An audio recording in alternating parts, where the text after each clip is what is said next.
Hello friends, आज की video में हम बात करेंगे कंप्यूटर कीबोर्ड की।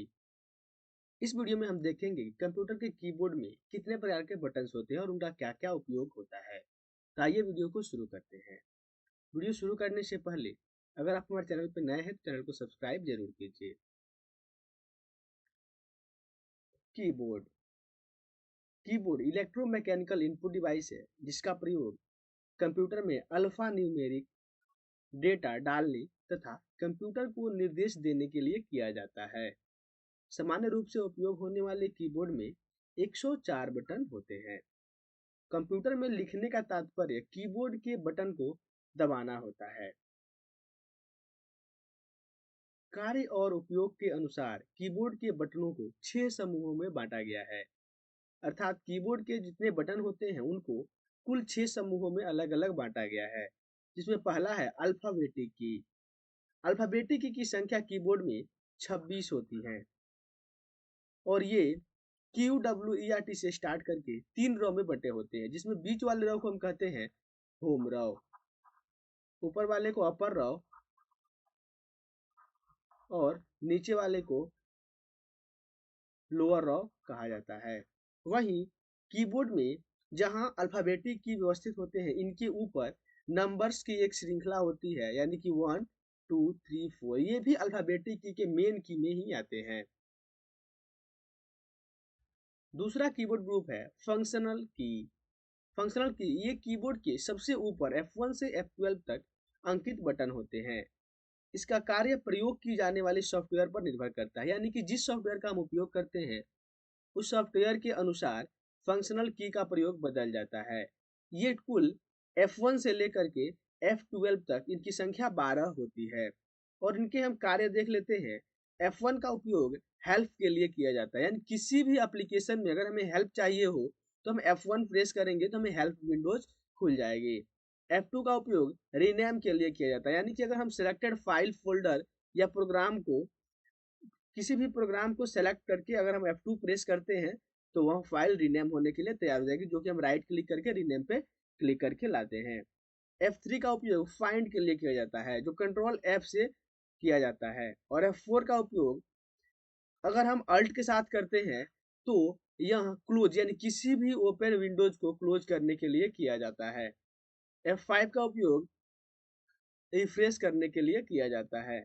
F6 select the address bar, यानी किसी भी वेब ब्राउजर के अंदर हम एड्रेस बार को सेलेक्ट करने के लिए F6 का उपयोग करते हैं।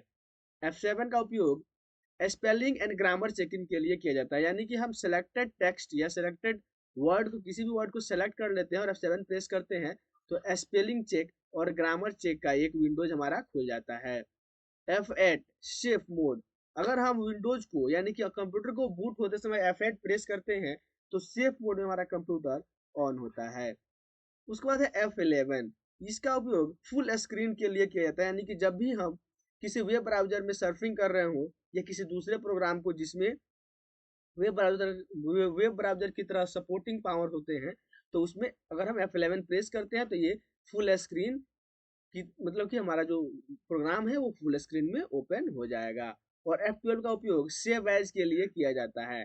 जिस तरह Ctrl+S से सेव होता है, उसी तरह F12 प्रेस करने से सेव एज होता है। यहाँ F9 और F10 जो है, इन दोनों का उपयोग अलग अलग एप्लीकेशन में बहुत ही ज़्यादा अलग होता है, यानी कि इनका उपयोग कॉमन नहीं होता, इसलिए हमने इनके उपयोग को मेंशन नहीं किया है। तो ये है फंक्शनल की। तो आप हमें कमेंट करके बताएं कि यह जानकारी आपको पहले से पता थी या आपको यह वीडियो देखने के बाद पता चली। तीसरा हमारा की होता है कीबोर्ड में संख्यात्मक कीपैड, यानी कि न्यूमेरिक कीपैड। न्यूमेरिक कीपैड जो है इस तरह का एक स्ट्रक्चर जो कि कैलकुलेटर की तरह दिखता है, जिसमें 1 से लेकर के 9 तक की संख्याएं और जीरो लिखे होते हैं। इसके साथ इसमें कुछ साइन बने होते हैं, माइनस का, प्लस का और यहाँ पे मल्टीप्लाई का साइन है। ये है मल्टीप्लाई का साइन और ये डिवीजन का साइन है। ये 4 साइन जो है ये बेसिक फंडामेंटल मैथमेटिकल ऑपरेशन करने के लिए उपयोग किया जाता है, जो कि डिवीजन, मल्टीप्लिकेशन, सब्ट्रैक्शन और एडिशन के लिए। ये इंटर बटन होता है और यहाँ पे ये डेसिमल के रूप में उपयोग किया जाता है। तो ये है हमारा संख्यात्मक कीपैड और इसका उपयोग कंप्यूटर में न्यूमेरिकल डेटा का एंट्री करने के लिए किया जाता है, न्यूमेरिकल डेटा की एंट्री करने के लिए। संख्यात्मक कीपैड को एक्टिव करने के लिए हमें नॉमलॉक को एक्टिव करना होता है, यानी कि अगर हम नॉमलॉक को एक बार प्रेस करते हैं, नॉमलॉक को नंबर लॉक के नाम से जाना जाता है, अगर इसे हम प्रेस करते हैं तो हमारा न्यूमेरिकल कीपैड जो है वो एक्टिव हो जाता है। अगर हम इसे एक बार और प्रेस करते हैं, दोबारा प्रेस करते हैं, तो ये जो है अनएक्टिव हो जाता है और न्यूमेरिकल की तरह यह काम करने के बजाय डायरेक्शनल एरो की तरह काम करता है, यानी कि 8 से जो है अप एरो, 4 से लेफ्ट एरो, 6 से राइट एरो और 2 से डाउन एरो की तरह ये काम करता है। और ये जो नंबर लॉक होता है, यानी कि नॉमलॉक बटन जो होता है, ये टॉगल की होता है, टॉगल की। टॉगल की वैसे कीज होते हैं जिनको एक बार प्रेस करने पर ये ऑन होते हैं और दोबारा प्रेस करने पर ऑफ हो जाते हैं। तो ये संख्यात्मक कीपैड के है उपयोग है। चौथा हमारा की बटन आता है कर्सर मूवमेंट बटन, जिसमें हमारा अप एरो की, राइट, लेफ्ट, डाउन और राइट, कुल 4 एरो की होते हैं। कर्सर मूवमेंट की संख्या होती है कुल 4, और उसके अलावा कीबोर्ड में 4 होम, पेज अप, एंड और पेज डाउन, ये 4 बटन भी कर्सर मूवमेंट की के रूप में ही उपयोग होते हैं। होम का उपयोग किसी भी लाइन के शुरू में जाने के लिए करते हैं। वहीं अगर हम होम बटन का उपयोग कंट्रोल के साथ करते हैं, यानी कि कंट्रोल प्लस होम प्रेस करते हैं, तो हम डॉक्यूमेंट के शुरू में चले जाते हैं। और वहीं शिफ्ट प्लस होम प्रेस करते हैं तो हम वहां पूरी लाइन को, यानी कि जहां पे भी हमारा कर्सर हो वहां से हम पूरी लाइन को सिलेक्ट करने के लिए कंट्रोल शिफ्ट प्लस होम से सेलेक्ट कर सकते हैं। वहीं control shift plus home press करते हैं तो जहां भी हमारा कर्सर होता है, कर्सर से और शुरू तक, यानी डॉक्यूमेंट के बिगिनिंग तक हमारा पूरा डॉक्यूमेंट सेलेक्ट हो जाता है। उसके ठीक विपरीत इंड के लिए हम इंड से किसी भी लाइन के अंत में जाते हैं, यानी कि जहां भी हमारा कर्सर हो उस लाइन के अंत में इंड बटन से चले जाते हैं। और कंट्रोल इंड से डॉक्यूमेंट के अंत में। शिफ्ट और इंड अगर हम प्रेस करते हैं तो हमारा वह लाइन जहां पे भी हमारा कर्सर है वहां से और उस लाइन के अंत तक हमारा जो लाइन सेलेक्ट हो जाता है। और कंट्रोल शिफ्ट और इंड प्रेस करते हैं तो जहां भी कर्सर होगा वहां से और डॉक्यूमेंट के लास्ट तक सभी के सभी सिलेक्शन हो जाएंगे। पेजअप बटन का उपयोग एक पेज ऊपर जाने के लिए, यानी कि पिछले पेज में जाने के लिए, और पेज डाउन का उपयोग अगले पेज में जाने के लिए किया जाता है। तो ये कुल 8 कर्सर कंट्रोल की कीबोर्ड में बने होते हैं, जिसमें 4 जो है डायरेक्शनल एरो की और 4 जो है ये होम, एंड, पेज अप और पेज डाउन, 4 ये अलग बटन्स होते हैं कि इन्हें होम, एंड, पेज अप और पेज डाउन को भी कर्सर मूवमेंट की या कर्सर कंट्रोल की के नाम से जाना जाता है। वहीं कर्सर मूवमेंट की upper, lower, left and right होते हैं। Upper, lower, left and right button जो है यह न्यूमेरिक कीपैड पर भी होते हैं, न्यूमेरिक कीपैड पर भी बने होते हैं। ये डायरेक्शनल एरो की जब नॉम लॉक ऑफ होता है, नॉम लॉक ऑफ हो जाता है तब न्यूमेरिक कीपैड डायरेक्शनल एरो की तरह काम करता है। पांचवा हमारा है modifier button, modifier keys. Computer की कीबोर्ड पर बना बटन या बटनों का समूह जिसके प्रयोग से किसी अन्य बटन से होने वाले कार्य में परिवर्तन हो जाता है, मॉडिफायर बटन कहलाता है। यानी कि कंप्यूटर कीबोर्ड में बने वैसे बटन जिनका उपयोग करके हम किसी दूसरे बटन के कार्य को बदल देते हैं, तब उसे मॉडिफायर बटन के नाम से जाना जाता है। मॉडिफायर बटन स्वयं कोई कार्य नहीं करता परंतु दूसरे बटनों के कार्य में बदलाव करता है। यानी कि मॉडिफायर बटन जो भी होते हैं वह स्वयं कोई कार्य नहीं करते हैं, लेकिन वह दूसरे बटनों के कार्य को बदल देते हैं। और कंप्यूटर में, यानी कंप्यूटर कीबोर्ड में मॉडिफायर बटनों की संख्या कुल 4 है, जिसमें शिफ्ट, कंट्रोल, विंडोज और अल्ट आते हैं। और हमारे सुविधा के लिए कंप्यूटर कीबोर्ड में इनकी संख्या 4 और 4 8 होती है, यानी कि बाएं साइड में, लेफ्ट साइड में 4 और राइट साइड में भी, यहाँ भी हम देख सकते हैं शिफ्ट, कंट्रोल और उसके बाद विंडोज और एक अल्ट बटन होता है। यानी कि ये चारों जो है मॉडिफायर की जो है यह कंप्यूटर कीबोर्ड में स्पेस बटन के दोनों तरफ मौजूद होते हैं हमारे टाइपिंग की सुविधा के लिए। तो याद रखेंगे मॉडिफायर बटन जो होते हैं इनकी संख्या कुल होती है 8। स्पेशल पर्पस बटन, विशेष उद्देश्य के लिए जिस बटन का उपयोग किया जाता है वो होते हैं स्पेशल पर्पस बटन, जिसमें कंप्यूटर की कीबोर्ड के कुछ बटन किसी खास उद्देश्य के लिए बनाए जाते हैं। यानी जिन्हें स्पेशल पर्पस बटन कहा जाता है। इसमें सबसे पहला आता है हमारा न्यूमेरिक लॉक बटन, यानी कि नम लॉक के नाम से जाना जाता है, नम लॉक बटन। और नम लॉक बटन जो है यह कंप्यूटर कीबोर्ड में बने कीपैड को एक्टिव करने के लिए और अनएक्टिव करने के लिए उपयोग किया जाता है। अगर numeric lock button num lock button को एक्टिव रखा जाता है तब यह कीपैड की तरह काम करता है, लेकिन जैसे ही वो डीएक्टिव हो जाता है यानी कि ऑफ हो जाता है तब हमारा न्यूमेरिक कीपैड जो है वो कर्सर कंट्रोल की तरह काम करने लगता है। दूसरा हमारा caps lock button. Caps lock जो है इसका उपयोग यह कंप्यूटर के बाएं साइड में टैब के नीचे उपस्थित होता है।